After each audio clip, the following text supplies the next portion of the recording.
Let me share a story with you guys. I remember this like it was yesterday. I was sitting down with somebody that I just met, and this person had it all. They had charisma. They were able to speak, know how to sell, but I just couldn't figure out why they were not successful. And they were complaining about not having money, and this business not being successful, and this thing not being successful, and that thing, and this, partner effed them over.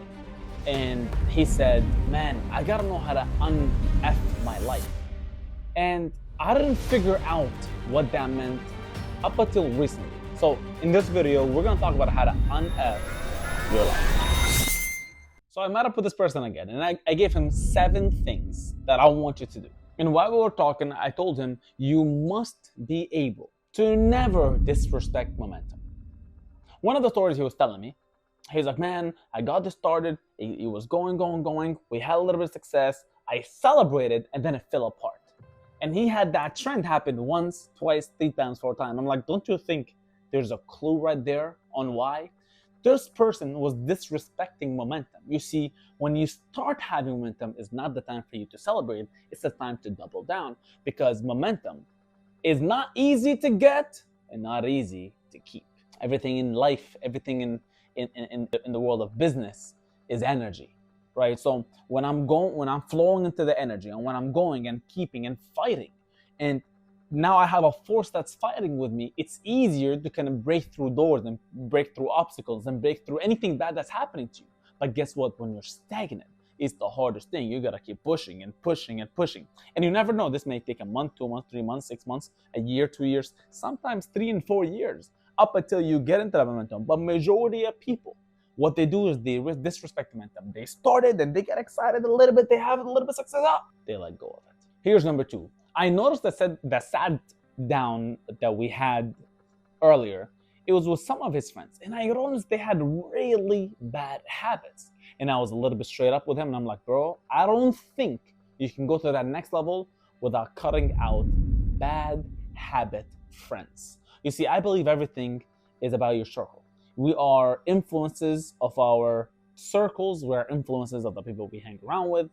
That's what influences us. And a lot of the times, you see, people make friends with people that are like them. So typically when they have a bad habit that they tend to be friends about, it's something that keeps them both the exact same place and never allows them to grow out of it. I know it's tough, I know it's hard, but choose you and distance yourself a little bit. I'm not saying cut them off.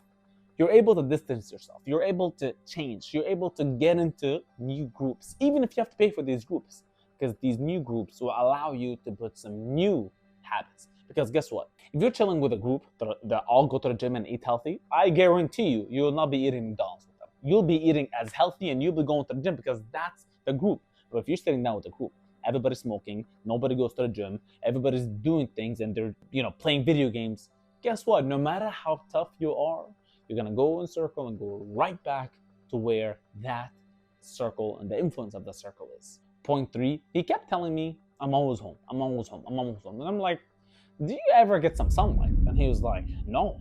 And I said, don't you think that's an issue? You see, there are certain things your body needs, no matter what you do. This was one of my biggest and the worst habits I've had, is I didn't get enough sunlight. I didn't get enough. My body needed things that I was never able to provide to my body. And I've had to allow myself sometimes to take a break and go down and get some sunlight and come back, because I feel refreshed after. And you won't feel it the first day or the second day, but you do it for a while, you will feel the difference between your body getting sunlight and your body getting none. And I can tell you there are certain things that you do while you're at the sun and you're just, in me, I have like a small routine that I do when I'm under the sun, that your mood even changes. Your sharpness is just different. And going to number 4, I walked into his house and I just looked at his desk and I'm like, what is this? How are you even entertaining work here? He was so messy, it was unreal. I'm like, man, it is impossible. It's gonna be so difficult for you. Your mind is clustered. Of course you're never gonna think correct. Of course you're never gonna think clearly.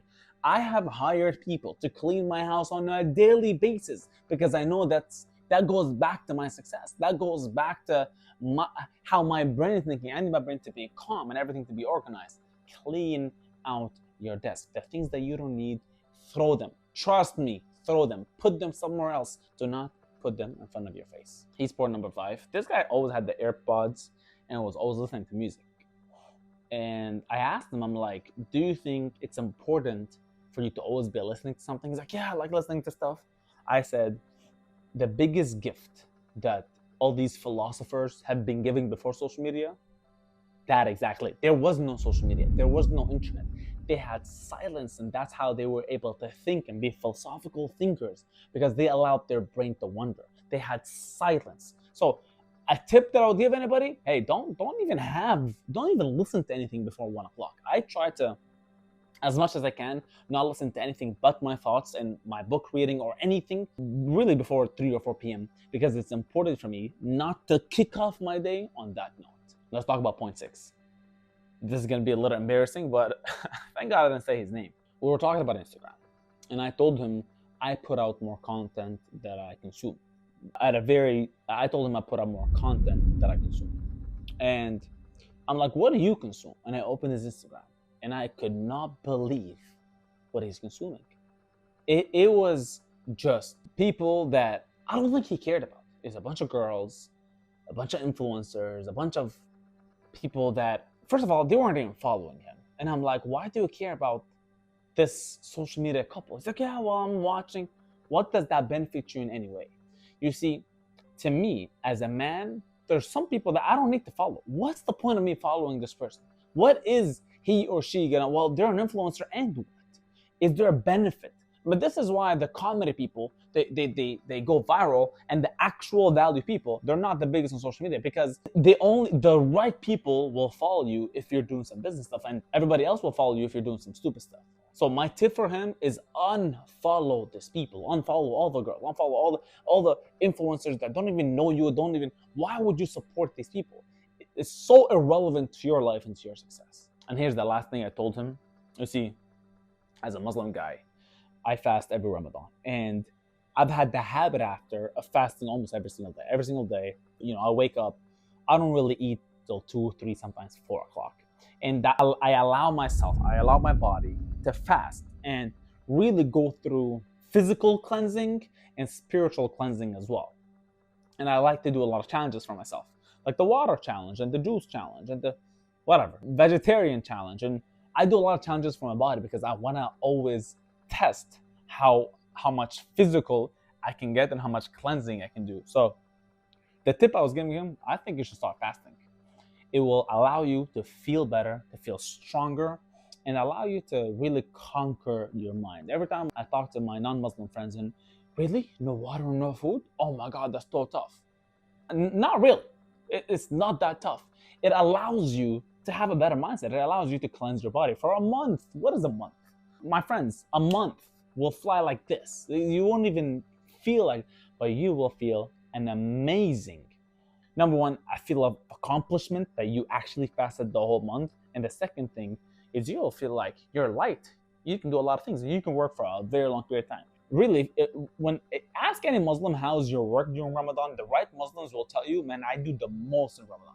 There's no food. There's no calming down. It's just work, work, work, work. You can pray. You can do things and get back to work. There's no time for food or water or any of that slows you down. And to be honest with you, Ramadan is one of the months that I really go at it hard. So my friends, I hope you enjoyed this video. I hope you understood what I was trying to tell this person. Now, he's a work in progress, but you should be a work in progress too. These are things that are very vital for your success because people depend on you, whether you know it or not. So I hope you enjoyed this video. I hope you took the notes, and we will see you guys in another video.